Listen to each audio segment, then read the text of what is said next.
We all want to be happier, but how do we get there? First, we start by realizing happiness is not a destination. Being happy consists of micro action steps every single day.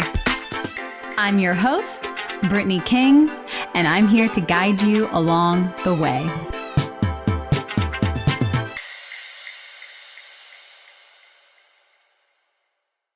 All right. Hello, my friend, and welcome back to the Positively Real podcast.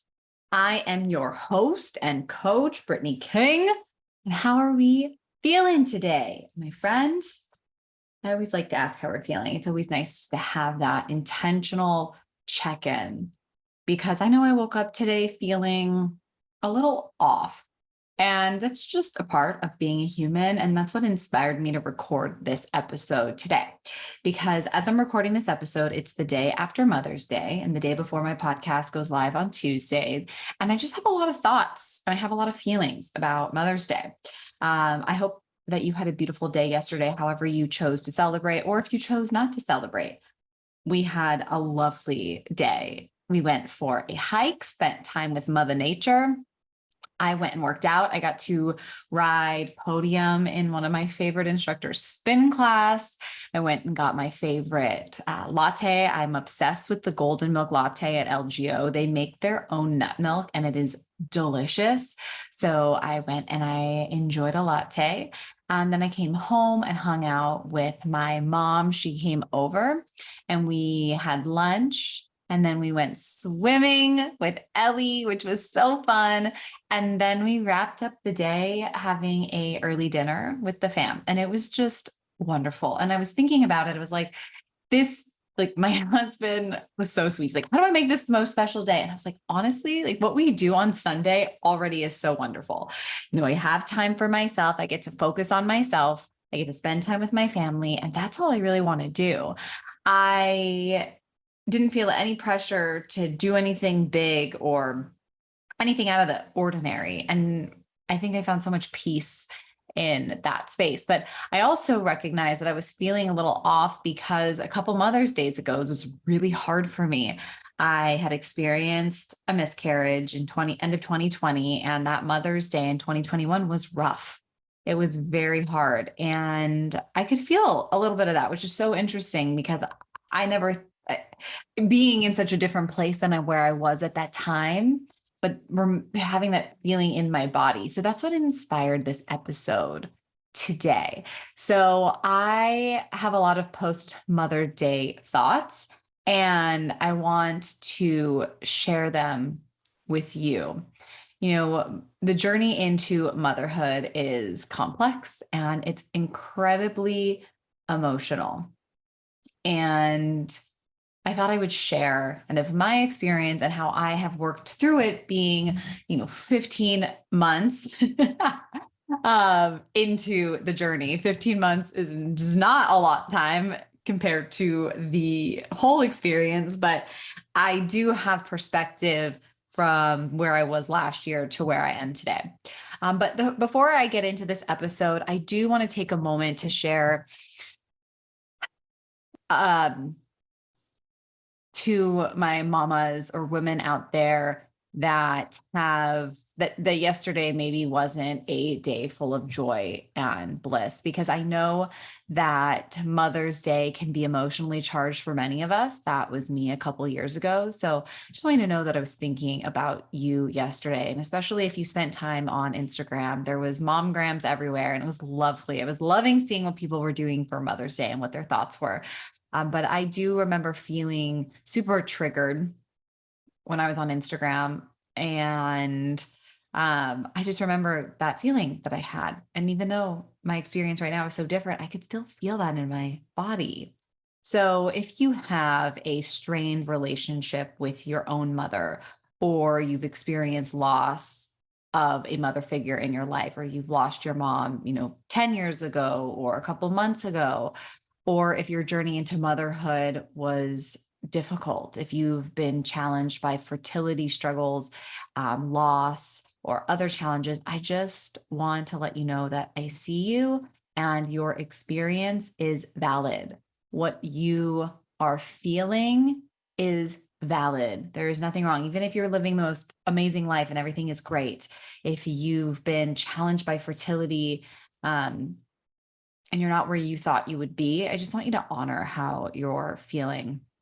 I want you to give yourself permission. I just want to offer you that you can give yourself permission to be a human and to feel all of your feelings. Whatever comes up is allowed to be there, whether that's sadness, anger, frustration, or any other difficult emotion. By allowing yourself to feel those emotions, you are opening up to the underlying emotion of love that is there. It's just buried under all of those other emotions. And that's a part of what I want to talk about on this episode. So, in this episode, I'm going to talk about the 50-50 of being a human. I'm going to talk about my own experiences throughout postpartum and just new momhood, motherhood. And then I'm going to talk about emotions in the body and give you some tangible, tactical things that you can do to help process when difficult emotions come up. So when I went to bed last night, I was reflecting on Mother's Day and the emotions that I was feeling. And, when I woke up, I felt so much gratitude, just so much gratitude. Ellie, my daughter, is just a magical human being, and just watching her become more and more alert and aware of herself, her body, and the world is just the greatest gift. Seeing the world through her eyes is something that I will cherish and appreciate for the rest of my life. Everything is wonder. And it's just incredible. The feeling that I get when I'm with her is indescribable. Love is a part of it, but there's something so much deeper, and I don't know if there's actually a word for it. And at the same time, throughout the day, I felt anxious, I felt fear, and it didn't mean anything was wrong. I acknowledge that where I'm currently at in my life, I've never been. And I never thought I would be here. I would never thought I would be living this life. And you've heard me talk about this on the podcast before about expanding your capacity. And if something is new to you, if you haven't felt a certain emotion or you haven't had a certain experience in your life, your brain is going to freak out. It's going to feel like this is uncomfortable. This is dangerous. We need to abort and go back to the safety and comfort of what you already know, which a lot of it is an anxiety producing thoughts. Now, I do want to pause and back up a second, because if you're listening to this podcast and you are not a mother and you have no plans to be a mother, or if you are just going through something else in your life that's challenging you, I want you to just apply the topics in this episode to any area in your life, any circumstance, because this really just applies. Motherhood, becoming a parent, is a circumstance. That's something that has happened. It's a neutral thing. And then there's the thoughts about that circumstance that create the emotion. So no matter where you're at in your life, you're always going to feel 50-50. And I'll explain what I mean, because I think motherhood for me has been the ultimate example of 50-50, but this really can apply to any area in your life. This could apply to a new job. This could apply to a new relationship. This can apply to a concert experience. Like, it literally can apply to anything. So I don't want you to tune out if you are not a mom or you have no intention of becoming a parent, because this really does apply to all areas of our life. I'm just specifically talking about motherhood because Mother's Day was yesterday and I had all the stuff come up. So I wanted to share with you. Okay. So like I said, woke up with gratitude. And then as the day went on, there was anxiety and there was fear. And in the past, I used to think that there was something wrong with me when I felt that way. And I would just shove it down and I would avoid. And I noticed myself falling into those patterns. I was checking Instagram. Like, I was just doing things that were hiding from myself because I just didn't want to deal with that emotion. But it's so fascinating, because the more familiar you become with the emotions, the more you get to know yourself, the more you realize that nothing's wrong and you can just make space for it. And so I understood what was going on, just to be in this place, just so everything I could ever want, I have, and it's uncomfortable. And I have to work daily to expand my capacity to having it. And Mother's Day just brought up all of that stuff. So, like I said, I used to think something went wrong, but now I just know it's a part of being human. And motherhood is just the ultimate example to me of living 50-50. So what I mean by that, living 50-50. The human experience is made up of 50% positive emotions and 50% negative emotions. And so when I say positive and negative, I don't mean good or bad. I don't like to label things good or bad, especially emotions, because they're not good or bad. They just are emotions. But they are emotions that feel good, like joy, excitement, peace, love. And then there's feelings that are unpleasant, like frustration, disappointment, sadness, fear. And so what happens is in our effort to be happy all the time, we try to stay away from the discomfort that we actually need to help us evolve and grow to our next level, to help us allow our dreams to come true. So the only way that you can actually create the dreams that you want, the ideas that you have for your life, is you have to be willing to embrace the 50% negative. In our effort to be happy all the time, we ignore the 50% negative, which actually means we're ignoring a part of ourselves. So we have to be willing to try things and fail and then get back up if we want to accept the emotional balance all of the time.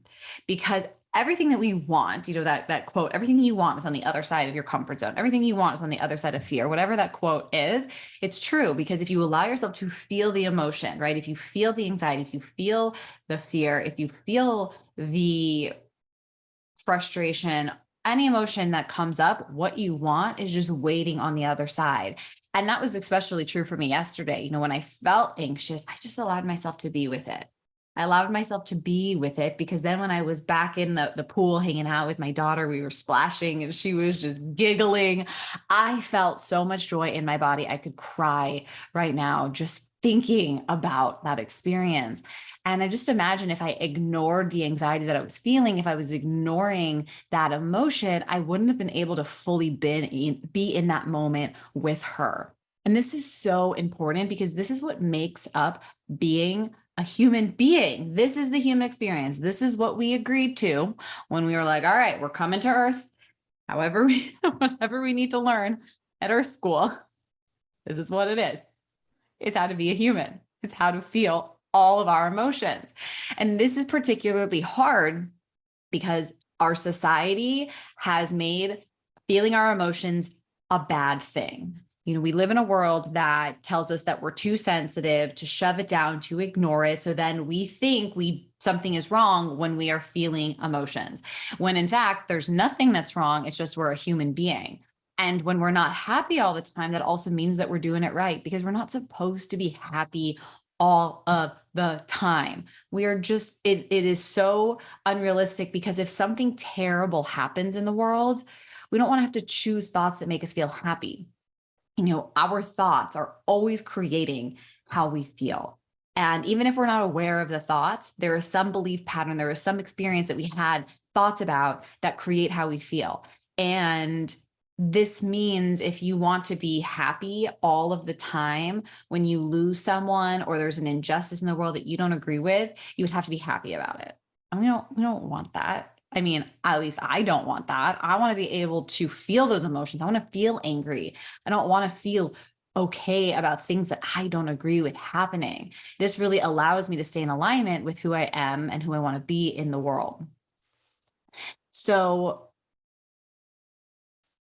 if you allow yourself to have the human experience, which means feeling the 50% positive and negative, especially when you are in parenthood, if when you are becoming a mother, this allows you to be available and connect with your children at such a deeper level. So how do we reconcile living a life that we're responsible for, right? So what I mean by that is we are responsible for what we think and how we feel, while also embracing that half of our life that is hard and painful. How do we reconcile this? Well, the answer is consciously and deliberately. And this is so important in becoming a parent. I've just scratched the surface. I have not done any sort of parenting yet. I mean, that's a lie. I have done parenting, but up until this point, I have done a great job of keeping a tiny human alive. I have met all of her basic needs.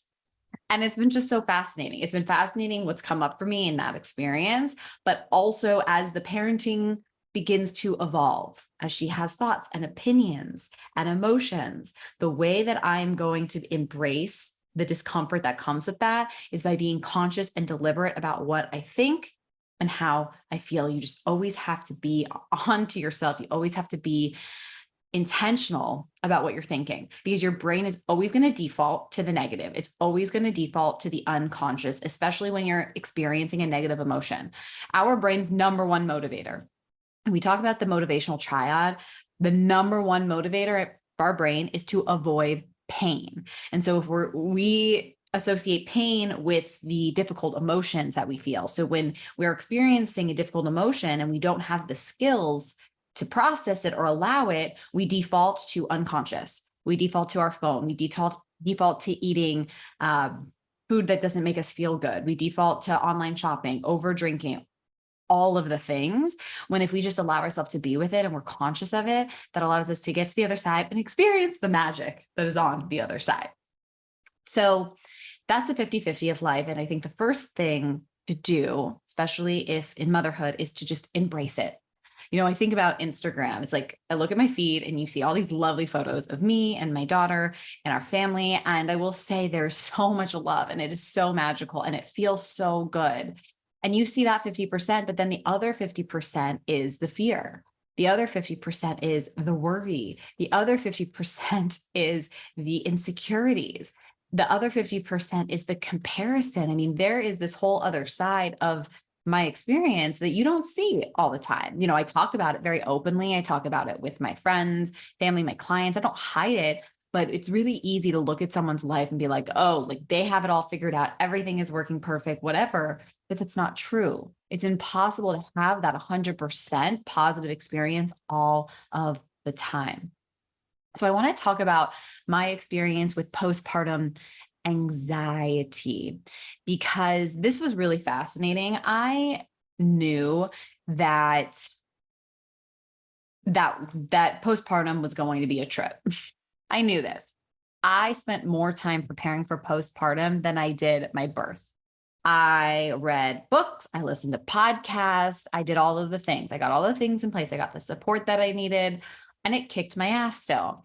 And I had never dealt with such scary, intrusive thoughts in my life. After the initial bliss wore off, that's when the fear set in.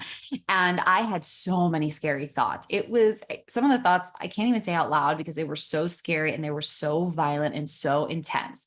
And so I understand what anxiety means. Anxiety is a signal of data. It's letting me know that pay attention. It's a primitive response that is connected to fear. Fear is a signal to our body to pay attention. It's really important. And it made so much sense to me when I understood the postpartum anxiety and what our brains are designed to do. My brain was just telling me to pay attention. Never in my life had I ever been in charge of a tiny human. And it's so fascinating because I was a nanny. I was a babysitter. I was driving children around, never had any of those fears. I was so confident. And it didn't even cross my mind. And it's just been so fascinating how my brain, being a new mom, offers all of the terrible things that could happen. I see danger just before it happens. It is so interesting. And I'm so grateful because I have a coach. I knew how to work with it. It didn't make it easier. I'm not going to say that it was easier for me to work through. I just didn't make it mean anything bad about myself. I didn't make it mean that there was something wrong with me. I didn't make any of that. I just had to, I don't even want to say deal with it, work with it. I had to work with it. And in the beginning, it was really intense, but then I would talk about it and it would take away the intensity. Sometimes I joke about it with my husband. I'll tell him what my thoughts are, and he'll be like, okay. And he doesn't make it wrong. He doesn't shame me for it, but we kind of joke about it after I say it out loud because it takes away the power of the irrational thought, the intensity of it. I'll tell a funny story, a quick one. One time I was on a walk with my dog and Ellie, and I find a phone in the middle of the street. And in the past, I would have picked up that phone and be like, oh my God, I need to find the owner of this phone. But I called Brian. I was like, I just found a phone in the street. He's like, yeah, are you going to find the owner? I was like, what if someone just got kidnapped and their phone fell out of the car, and now I just went into this whole terrible scenario of what could have happened here. And I was like, now I'm going to be getting involved with this, and they're going to find me, and they're going to find Ellie. And then Brian, he just goes, yeah, no, that could have happened. Or they might have left their phone on top of the car and it fell off. And I was like, it's probably that's probably what happened. But my brain went to that terrible place at first.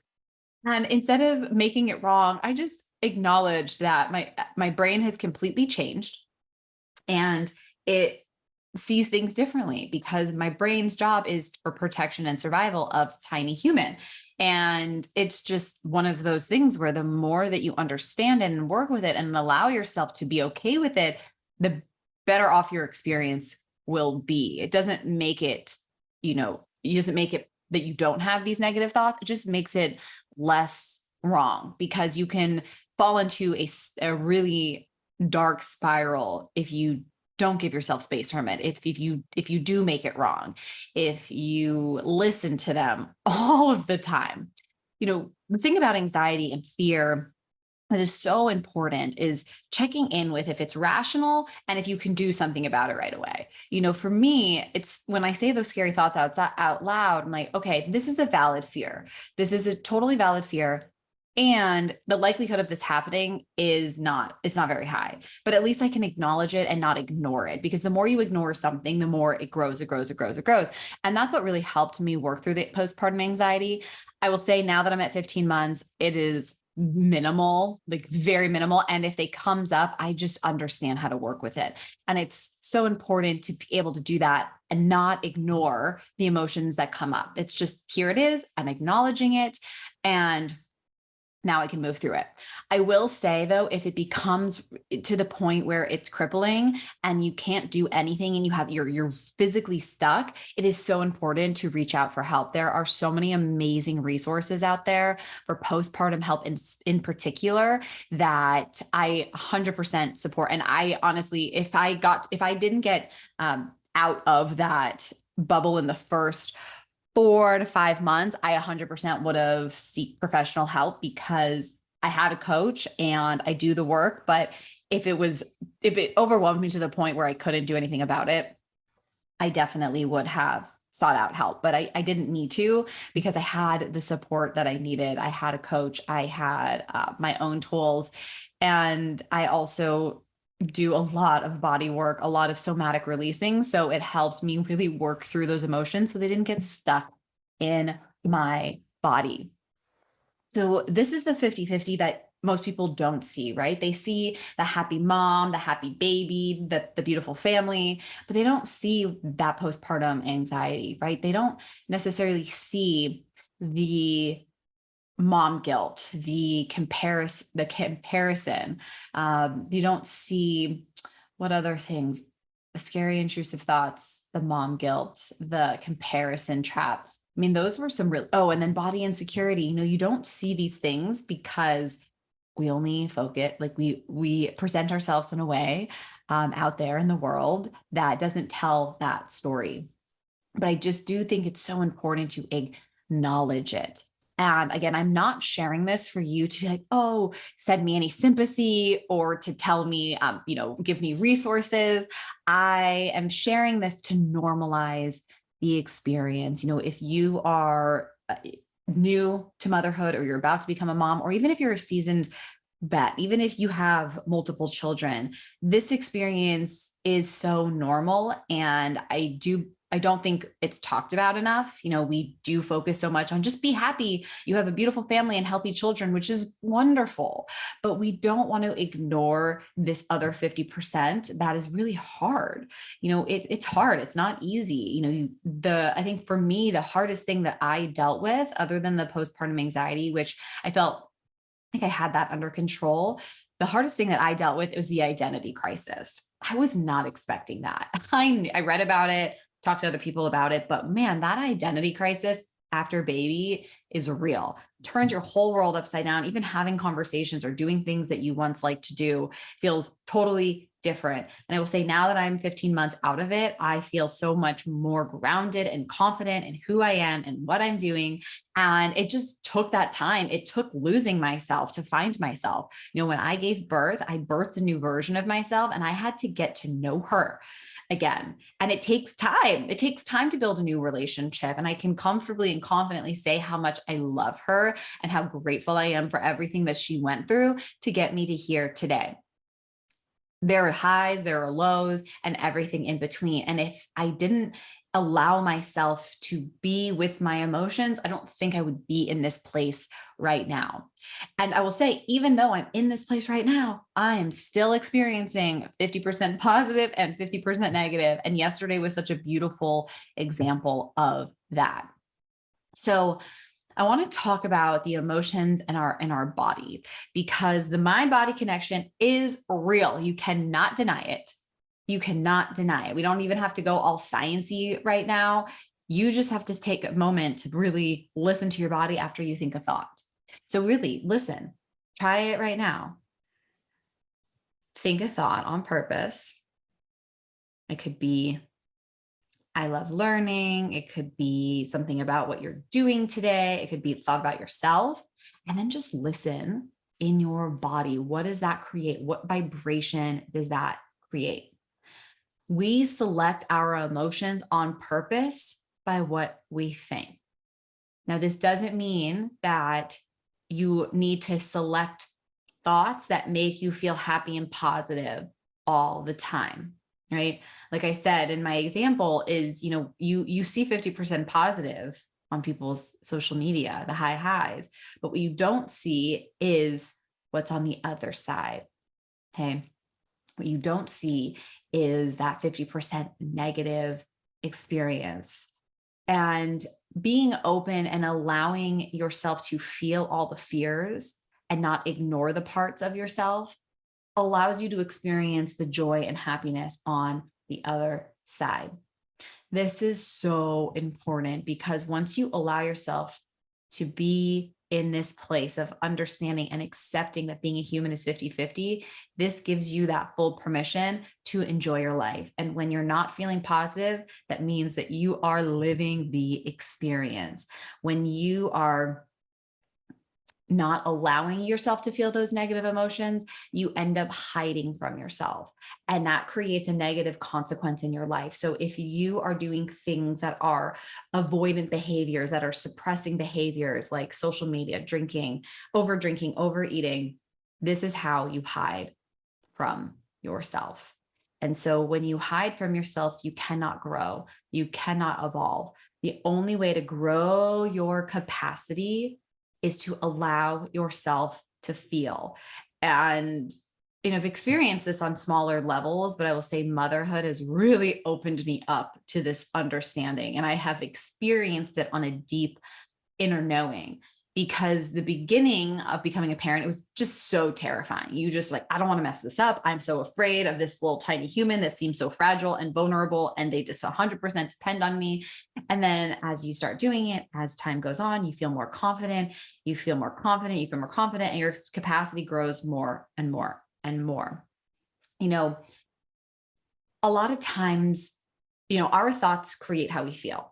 That's our conscious thoughts, but also our subconscious thoughts. So our bodies are incredibly intelligent, and our bodies hold on to the emotions and experiences that we have. So sometimes a circumstance triggers a hidden or unconscious thought, and then we feel it in our body first before we are aware of what thought created it. So 20% of our nerves send signals from the brain to the body. So only 20%. And then 80% of our nerves send signals from the body to the brain. So this is so interesting because even though we know our thoughts create how we feel, we are often more aware of the signals in our body first before we uncover the thought that created it. And the thought is always hiding in the shadows of our subconscious. That's why it's so important to have a daily practice to release hidden emotions, because it's the emotions that are hidden in our body is what creates the message to our brain, which is telling us that something is wrong, that we need to fix it, that we need to hide, that we need to get, we need to go into cover because there's something that seems like a threat or a danger, when that's not actually what's happening. Rationally, we know that, but in our body, we don't. So we have to have daily practices that help you release that energy. So one of my favorite exercises is body tapping. And you might have heard of the tapping of your face where you tap out the emotions and then or the tap out the negative thoughts and then you tap in positive thoughts. That's a part of it. But what I like to do if I'm feeling a negative response in my body is I set a timer for 3 to 5 minutes and I do this body tapping. So I go all around my body and I tap from my head and I tap to my throat, my jaw, anywhere that's holding tension, my hips, I tap it out. And even just that 3 minutes helps me feel more anchored and grounded into my body, into the present moment. And when I do that, I realize there's no threat. Everything is good. We are taken care of. And that's the place that we want to make decisions from. We don't want to make decisions for ourselves, for our families, when we're in a place of fear, when we're in a place of fight or flight. So being able to connect to your body, to release the stored up emotions, allows you to be very anchored and grounded as you make decisions and as you move through your day.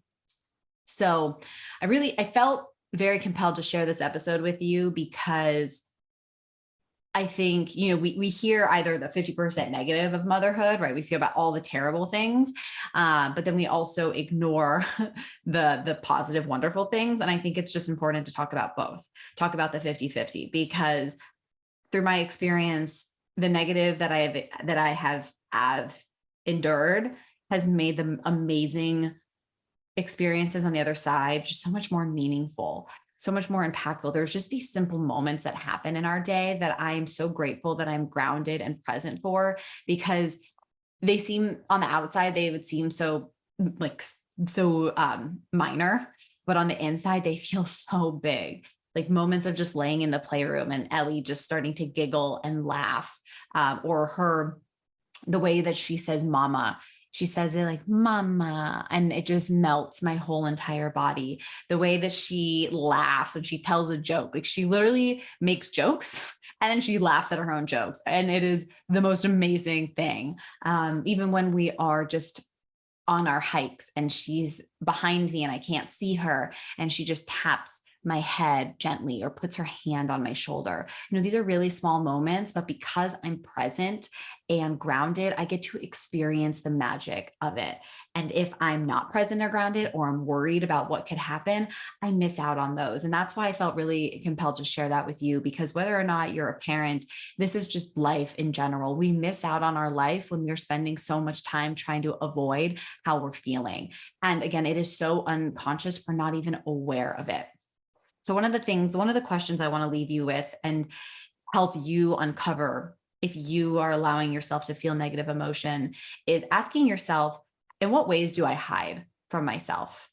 And this isn't a question for you to judge yourself or be critical or mean or hard on yourself. This is a question just for curiosity, so you can understand and uncover that awareness. And then once you have the awareness, that's when you can shift into the exercise that I shared with you, the body tapping, right? You can shift into intentional thinking when you are feeling a negative emotion and your default is to reach for Instagram, pausing, taking a breath and asking yourself, well, what do I want to pay attention to right now? Do I want to reach for my phone and go to Instagram, or do I want to just be present with myself? Because the more present you are with yourself, the more space that you give yourself, the more stillness that you experience, the more open you are for your life.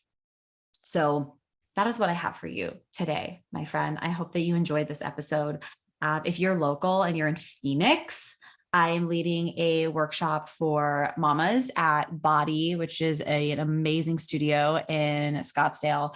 And this is one of the things we'll be talking about, the 50-50 of being a mom. We're going to talk about mindfulness and self-care, how to take care of ourselves during motherhood, because it's so easy to put our needs last, but it is so important that our needs are actually first. So if you are around on Sunday and you want to fill your cup up, come and join us. It's at 12:15 and it's going to be so much fun. So if you are interested, the link to sign up are in the show notes. You can send me a message on Instagram.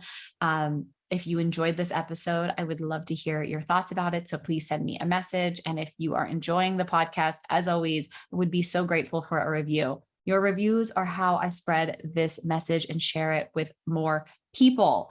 So please, if you haven't, I would be so grateful for one. All right, my friend, thank you so much for your time. I hope that you are giving yourself permission today to feel however you are feeling, and just know that it is completely valid and real. All right, until next time, remember to love yourself, feel your emotions, and let your light shine, because you are so worthy of it. Until next time.